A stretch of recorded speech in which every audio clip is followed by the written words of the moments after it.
30 €. Ja nyt turpo kiinni. Rahantuloa ei voi estää! Seppo suus kiinni nyt. Rähmäkäpälä. 30 €.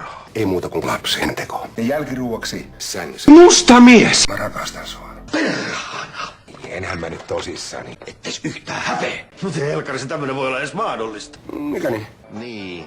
Rahantuloa ei voi estää! Jep. Anteeksi! Me lähdetään taalasmaiden kanssa Teneriffalle. Ei kiitos. Seppo hei. Minkä ihmeen takia? 30 €. Ismo, lopeta! Ei. Nyt sä käsitit ihan väärin.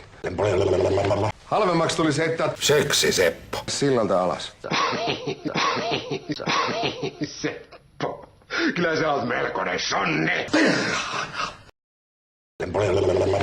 Ei kiitos. Ismo, lopeta! Etteis yhtään häpeä. Sinne meni.